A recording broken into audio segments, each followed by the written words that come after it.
Hi everybody, welcome back. Today we're doing the example 2 from 6.5. We're finishing off the section. We're asked to consider the situation. We're given restrictions. X and Y are elements of the real, so that means we can shade everything. It's not just the integer values or whole number values. The constraints are where the three inequalities are located.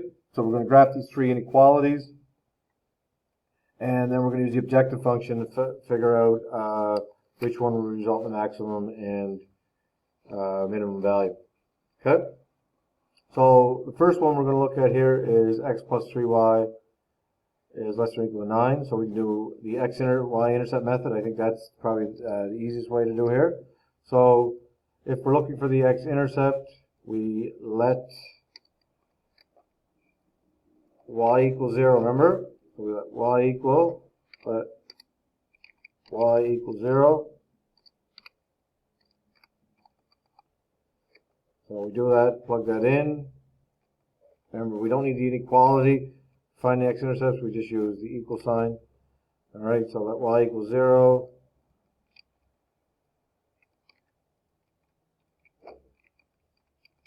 Okay, so that will give us x equal to 9. All right.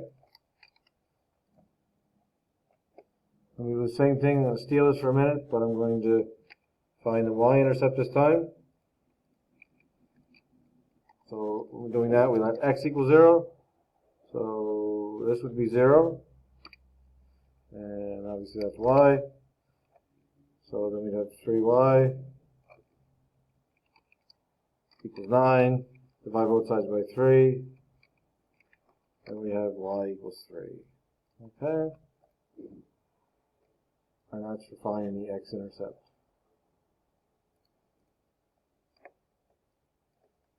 All right? And then you just draw. It's very simple at this point. Now we just. Oh. So it's going to be the point 0 and 3. So we just draw the two intercepts and we join them together. Pretty straightforward. Okay. Second graph is same thing. I'm going to do this one a little more quickly. So this one we have x minus y is less than or equal to 3.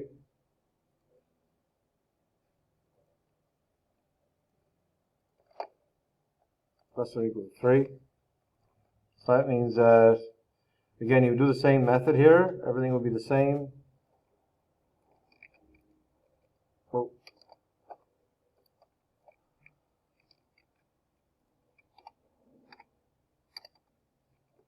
Find the x-intercept. Let y equals 0, so that would be x equals 3, right? So it's like the same process, right? And you're doing it for the second function.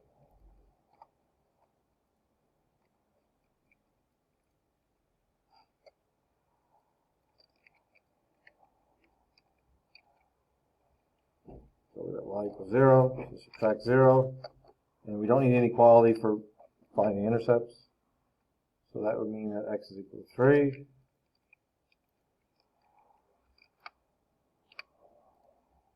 So the point is,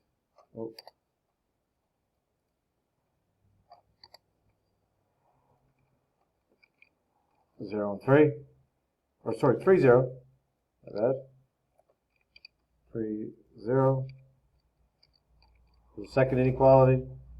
Then you'll also find the y-intercept for this.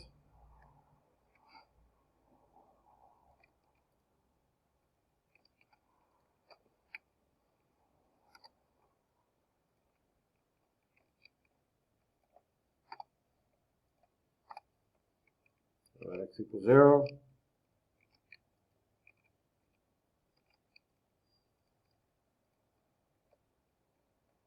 Plug the inequality in. Minus y. Fill in x for 0. X has 0. 0 minus y equals negative 3. So that means minus y is equal to negative 3. We divide both sides by negative 1. And we get y is equal to -3. So the point is 0 and -3.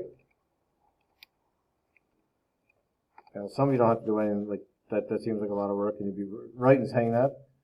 You can just look at it and say, oh, x is 3, y is negative 3, and that's great. All right. And the last one is just x greater than or equal to 3. So insert, and there's nothing we do with that one. We just leave it, right? X greater than or equal negative 3. So x is just greater or equal to negative 3. Nothing to rearrange there. We'll just graph that one as we've done in the past. All right. So now I'm going to hit the Desmos graph for you. Okay. So in the first inequality we have, we figured out the x-intercept is 9, 0, and the y-intercept is 0, 3. So let's plot those points. So we have 9, 0.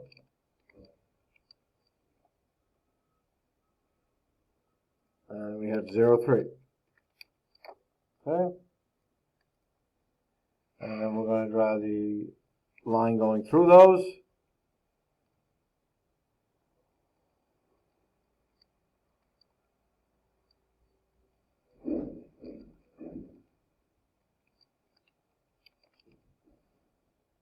And since it was greater or less than or equal to,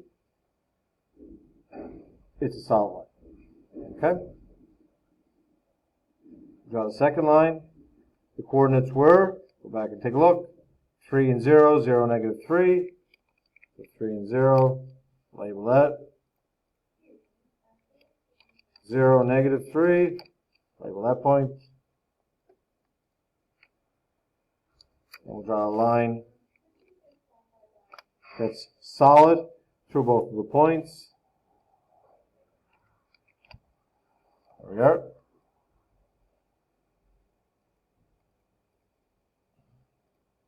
Then our last graph was x is greater than or equal to negative 3. So we draw a line through it, negative 3.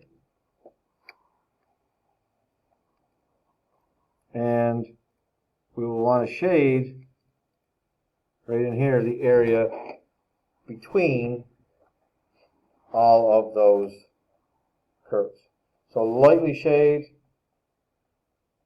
The first inequality was right here, the red, and it was less than or equal to, so you would shade underneath. Right here, and I'll do that for you. So you shade underneath very lightly.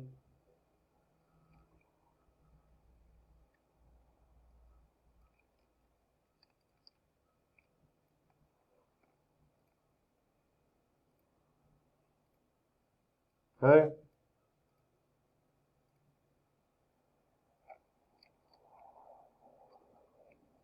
Very lightly. Shade that. And the second inequality was x and y less than or equal to negative 3. That one there would actually, if you picked 0, 0 for that line, it would fail the test. Right? You picked 0, 0. Sorry, 0, 0 would pass the test, don't mind me. So therefore you shade above. It looks like less than, but remember because of the negative it would change, right? So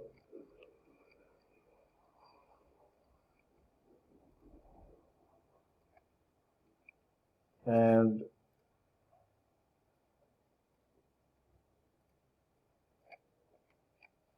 do that lightly as well. That shades. And then the last one, it said x is greater than or equal to negative 3, so it's to this side. So, and that's a little dark.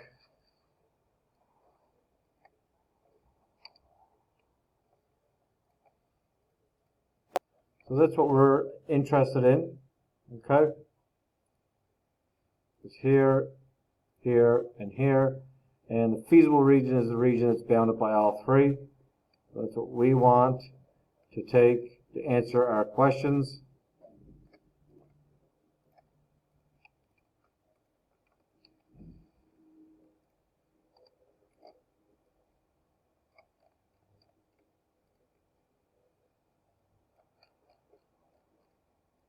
So, the formatting, take that graph, put it where we want. All right. So let's answer the question. So we graph this, that's the A part. B part, what feasible region will maximize and minimize? So one of these will max, one of these will minimize, and one of them won't do anything. So we'll do them, we'll answer all of them. So remember the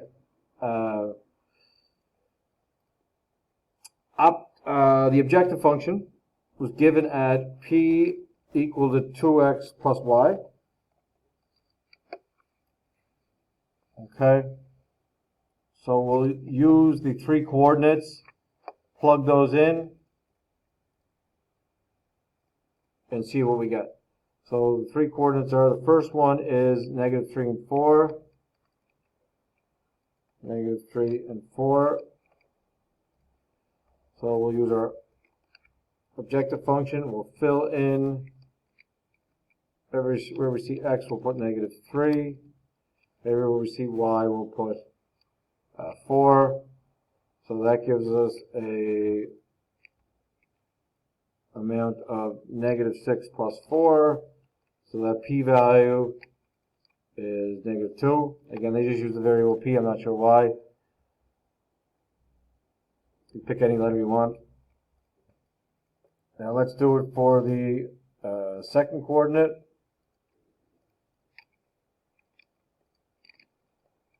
In our feasible region.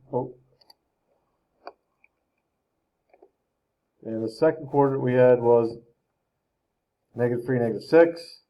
So I'll steal this. -3, -6. We'll do the same thing.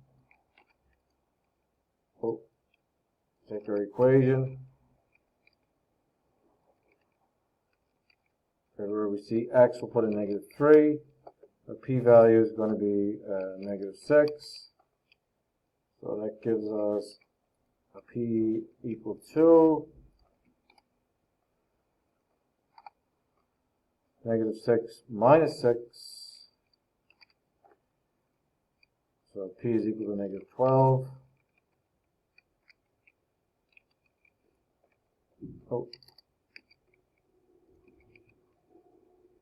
And the last one is 4.5 and 1.5.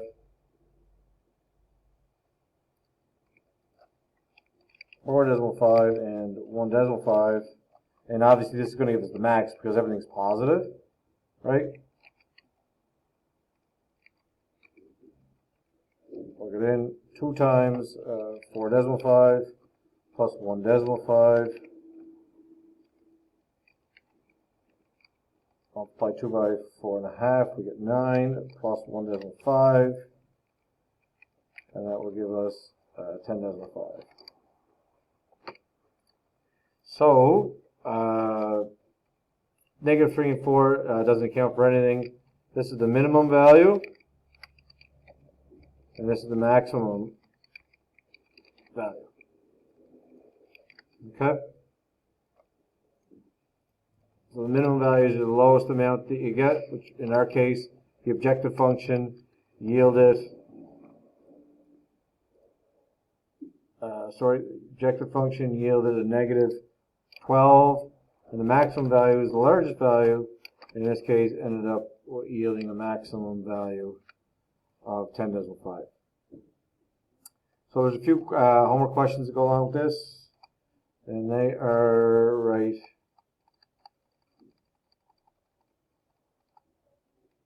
here. Homework page 334, 1, 2, and 3.